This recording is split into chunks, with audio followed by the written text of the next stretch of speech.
Despite my sheer admiration for all things Mysterio, he is the greatest supervillain ever created, in my opinion. If you don't agree, then get ready to throw down because I'll fight you all if I have to.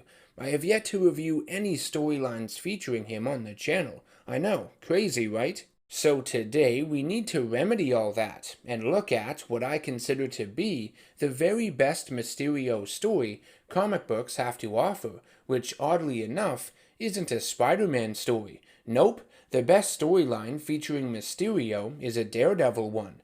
Daredevil, Guardian Devil, an 8-issue series released in 1998. Guardian Devil was written by the always awesome Kevin Smith, who I have the utmost respect for as a comic book fan. This man understands comics, understands superheroes. He's a good writer, and can be a pretty decent director for what it's worth, if you've seen his films like Mallrats, Clerks, and Dogma. And I love listening to his pop culture show Fat Man Beyond he hosts with writer Mark Bernardin. I think he has a great sense of humor and has a very interesting, relatable, and infectious personality.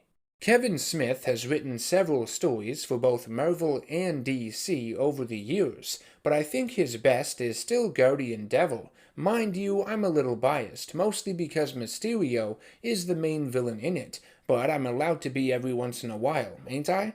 So, without any further delay, let's dive right into Daredevil, Guardian Devil, and see what all the fuss is about. All the fuss I have been making about it, that is.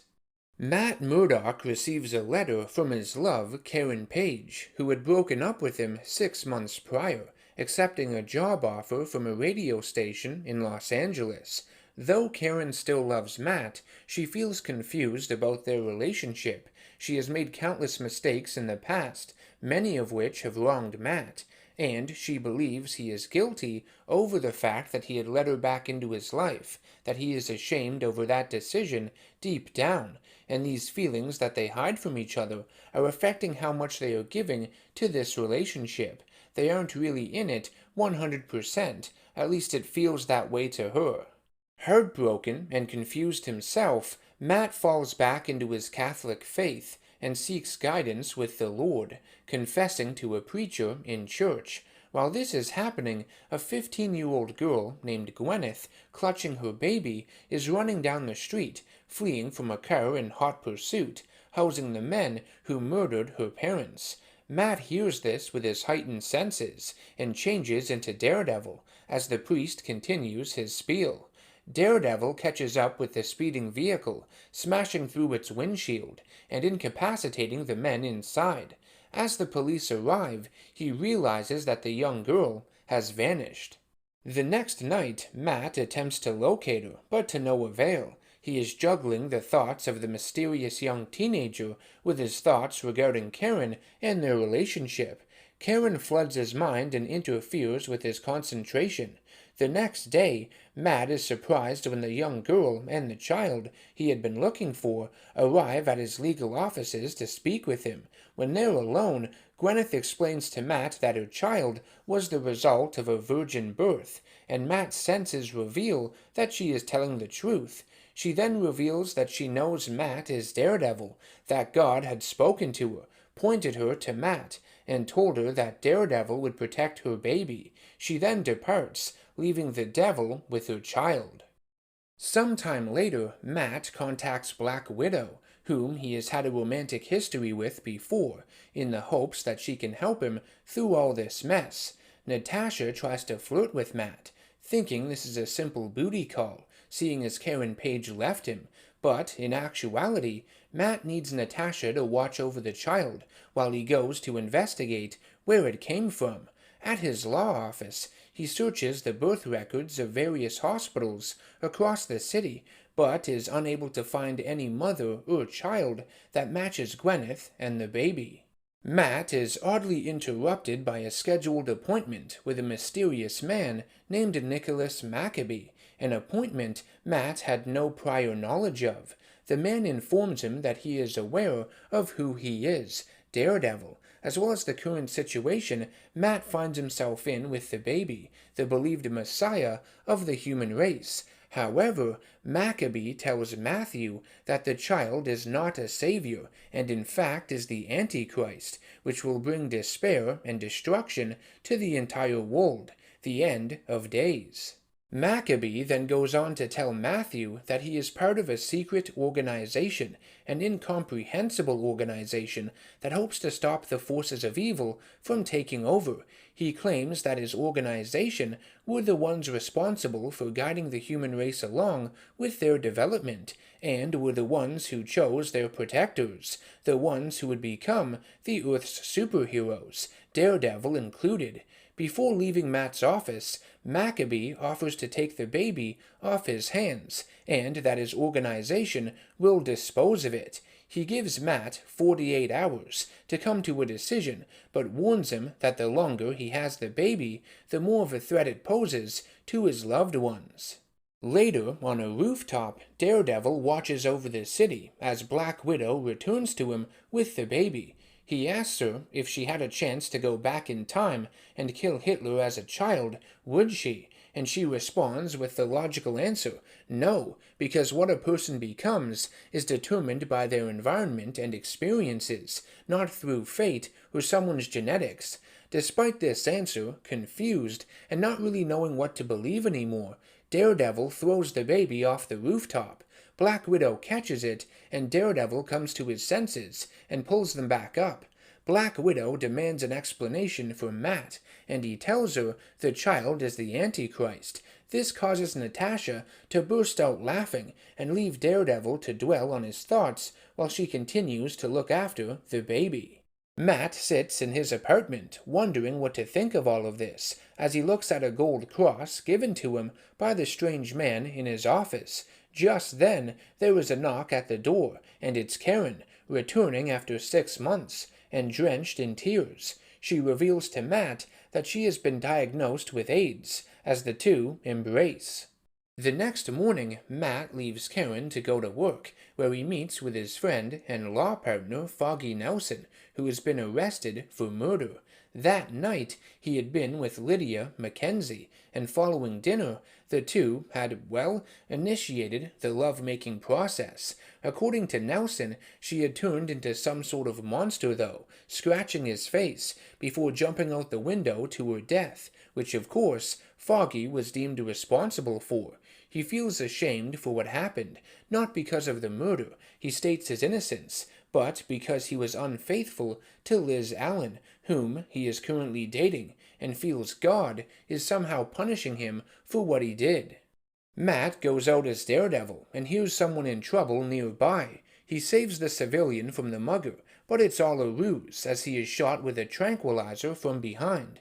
Daredevil wakes up in an empty soundproof room, but a device is activated within it, and its deafening screeching overloads his enhanced hearing.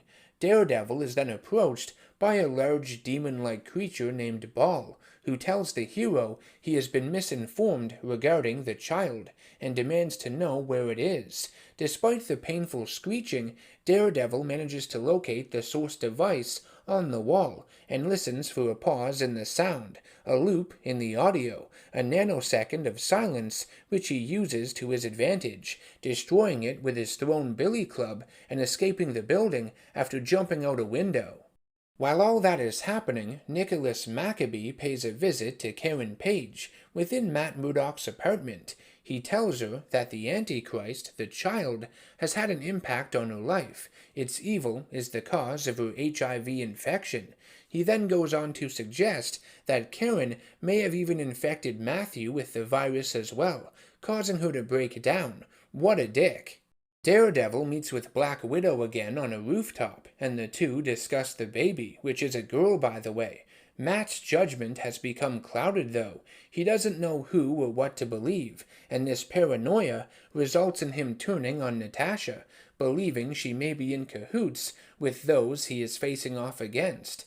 Matt incapacitates her, steals the baby, jumps off the roof with the infant girl in his clutches with the hopes of killing them both, but comes to his senses right before touching the ground, and injures his shoulder in the process.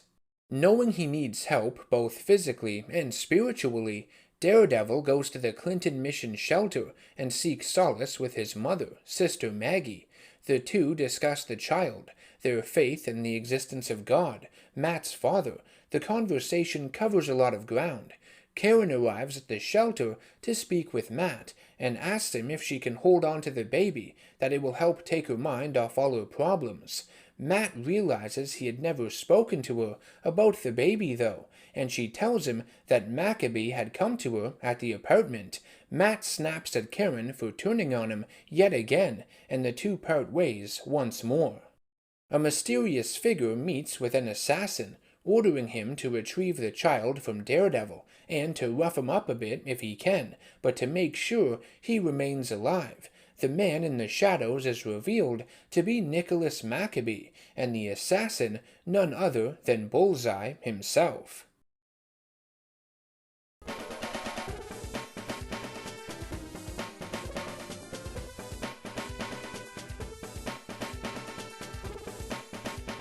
Daredevil goes to Doctor Strange in the hopes of getting some answers if this child is really the so-called Messiah, or Antichrist for that matter.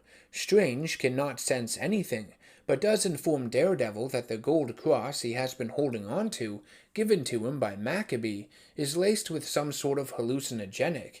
The drug has clouded Daredevil's reasoning, and has been behind his paranoia.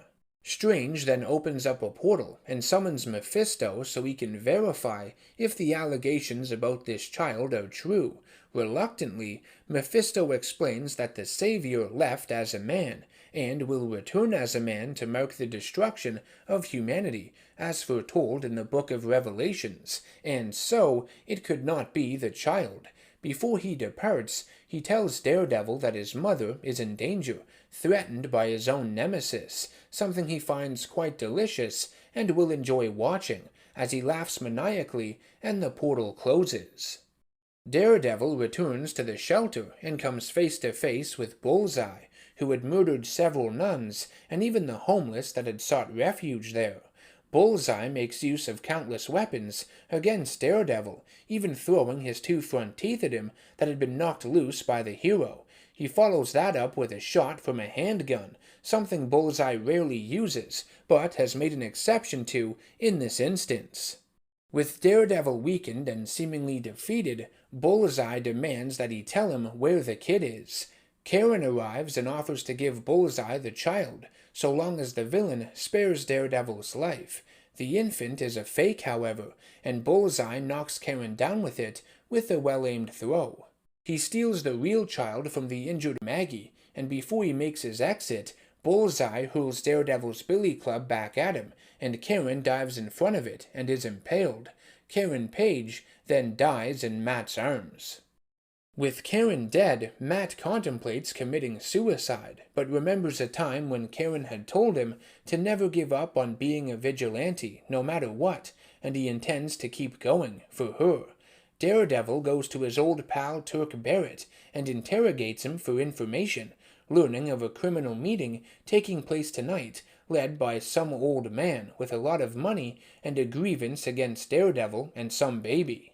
Daredevil arrives at Maccabee's building and faces off with a group of his men dressed as wannabe members of the Hand, which the hero finds to be an insult to his skills. With his right arm still injured from the gunshot wound during his battle with Bullseye, Daredevil climbs an elevator shaft, only to be shown projections of the dead. Among them is Karen Page. Daredevil then finds himself seemingly rescued by Ball, whom he had met in the White Room earlier, this time without the sound device interfering with his senses and the hallucinogen in his system. Daredevil is able to hear machinery within Ball's body and reveals him to be a fake. It's at this point that Maccabee begins to take off his disguise, and Daredevil can hear his heartbeat throughout the building, racing like an excited child. The hero reaches Maccabee's control room, which fills with a cloud of pink smoke. Daredevil is confronted with the Master of Illusions, Mysterio, who is revealed as the true identity of Nicholas Maccabee all along. Daredevil strikes Mysterio and knocks him down, but the villain reveals that the child is located somewhere in the building, in a soundproof vacuum chamber. The moment Daredevil broke into his control room, a 20-minute timer began counting down, and the oxygen in the room started to dissipate. The baby will be dead very soon. Mysterio compares himself to famous film directors such as Spielberg, Lucas, and Cameron, and believes himself to be superior and more successful than them all, because he created illusions far more believable than they ever could, and has made far more money from them as well, with his criminal schemes. Mysterio reveals to Daredevil that he is terminally ill, with brain and lung cancer, the result of his countless years exposed to chemicals in his masks and smokescreens. Given only a year to live, he used that time to plan the ultimate swan song, a glorious battle to the death with a grand foe. Instead of targeting Spider-Man, he decided to put all of his chips on Daredevil, someone he believed he could bend and break, to the point in which he would be willing to kill him, end his life in the heat of battle. Mysterio reveals that he had paid the Kingpin in order to gain any personal information on the Man Without Fear that he could. He had the young Gwyneth kidnapped, drugged, and artificially inseminated. Due to her religious faith, she had blindly believed it was a virgin birth, thanks in part to Mysterio's illusions. He also had her killed shortly after she had met with Daredevil as well. Beck would then hire a porn star to portray Lydia Mackenzie, and was able to drug Foggy Nelson, making him believe he had witnessed her transform into a monster and frame him for her murder. And probably worst of all, Mysterio faked Karen Page's AIDS diagnosis, and of course, hired Bullseye, which would lead to her untimely demise. Infuriated, Daredevil attacks Mysterio and breaks his helmet, revealing the sickly man inside. Mysterio believes everything he has done is enough for Daredevil to kill him, give him that epic death he strives for, but the vigilante refuses. He calls Beck nothing more than B-movie material, a combination of whorish and cliché devices. He breaks the man down by saying his whole existence has been counterfeit, that Beck hasn't had a single original idea in his entire life, only regurgitating what has come before. In a shocking turn of events, Mysterio gives Daredevil access to the vacuum chamber holding the baby. He then pulls a gun on the hero, but instead of using it on Daredevil, he turns it on himself and steals one final page from Kraven the Hunter. Foggy Nelson is dropped of all murder charges, and an emotional funeral is held for Karen Page. Later, Daredevil meets with Spider-Man on the Brooklyn Bridge, and the two discuss the deaths of loved ones. Daredevil is bitter towards his life as a vigilante, questioning if it's all worth it, why Mysterio targeted him, and all the lives Beck ended, and for what. But Spider-Man is able to reassure Daredevil by simply telling him, despite all the chaos surrounding the whole situation, he still managed to save that baby girl's life. That counts for something. Matt meets with his mother at St. Vincent's Hospital, and the two observe the sleeping child. Matt believes she really was the savior, his savior, when all the other stuff was going on.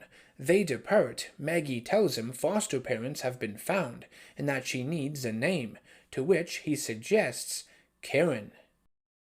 Guardian Devil is one of my all-time favorite Daredevil stories, Marvel stories, and comic book stories in general. It brings together a lot of elements I enjoy regarding superheroes, not only characters such as Daredevil and Mysterio, two of my favorite heroes and villains respectively, but it also discusses a lot of themes and ideas I value in these kinds of narratives too.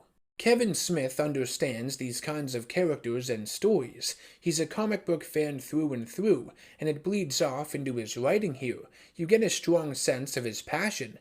Being raised Catholic himself, it also provides an interesting perspective to everything going on in this story, when it discusses religion, morality, moral identity, all those types of things. Smith grew up questioning his faith, much like Daredevil does in this story, and the points for and against the existence of God are strong, because the man writing it probably asked himself those very same questions throughout his life. Guardian Devil shares a lot of similarities with the storyline Born Again written by Frank Miller, a comic I have already reviewed on the channel if you want to check it out. You have a villain learning everything he can about Daredevil and attacking him where it hurts the most, his personal life, his personal relationships, chipping away at him. Daredevil is broken down to the point in which he must find asylum with his mother, Maggie. There is an emotional embrace between Matt and Karen when she tells him she has AIDS, sort of like when Matt saved Karen from herself before she relapsed into drugs. Even the man without fear is a man without faith line from the story is similar to the man without hope is a man without fear line from Born Again.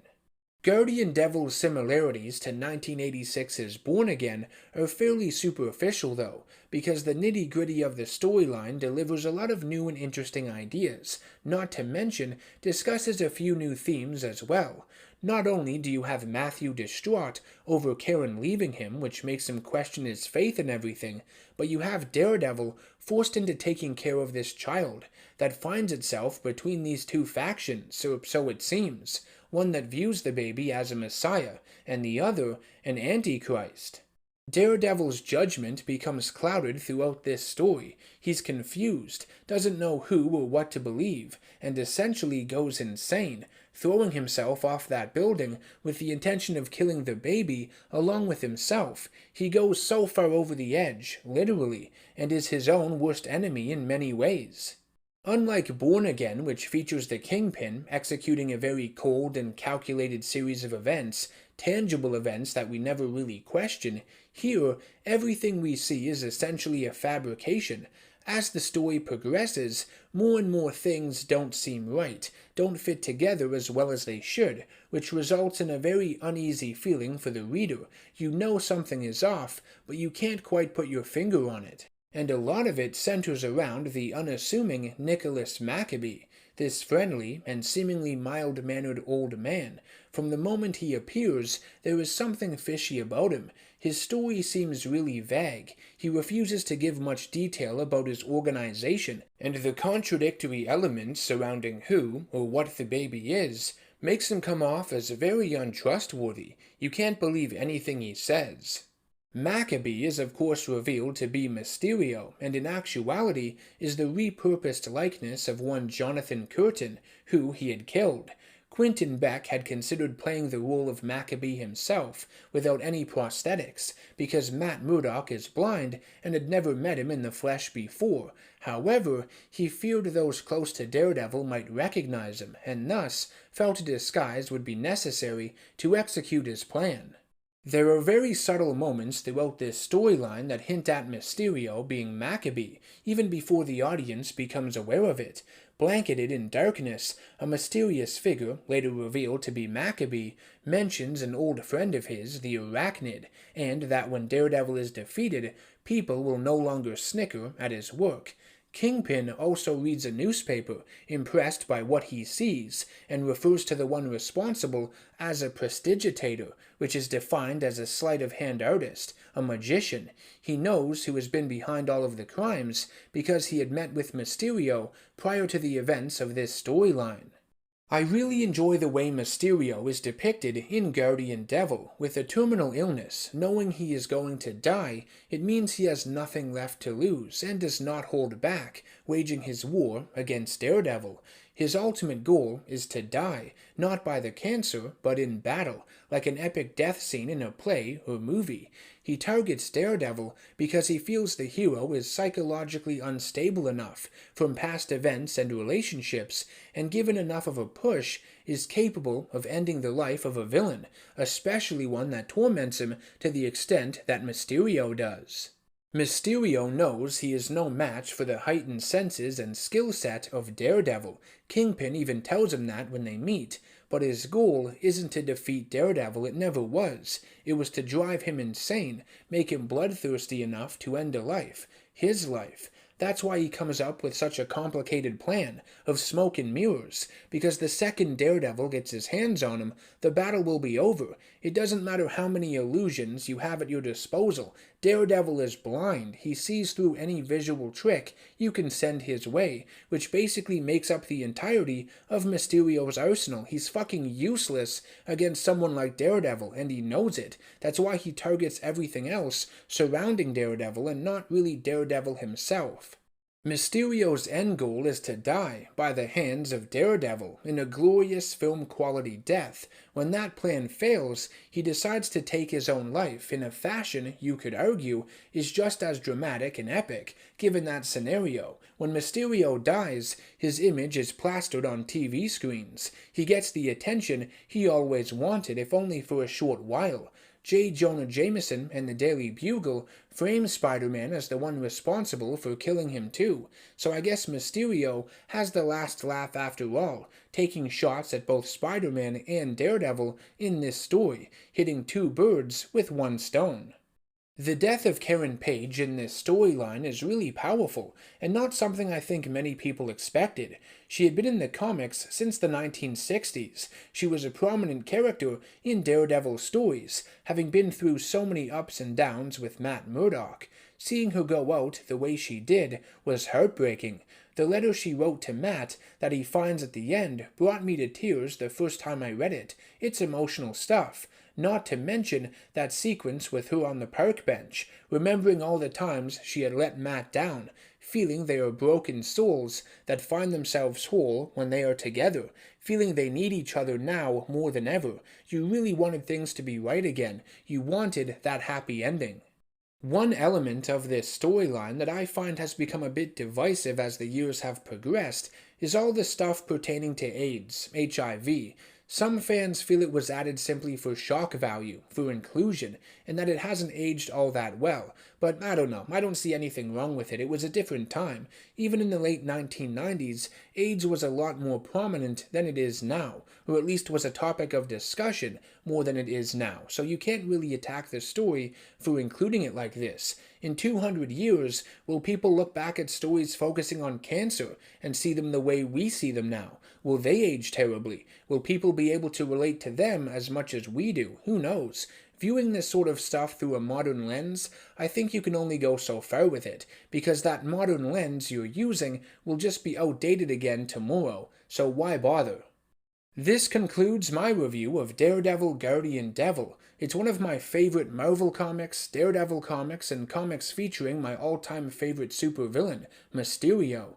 I want to thank you very much for watching, and I want to thank each and every one of you who participated in the Patreon poll to determine the topic of this video. If you would like to have a say in which comic I take a look at next, head on over to my Patreon page at patreon.com/channelNerdGasm and join any of my tiers to participate in these monthly polls. You can even nominate specific comics or storylines to have me fast-track a review for, if you want to as well. I will see you all in the next one.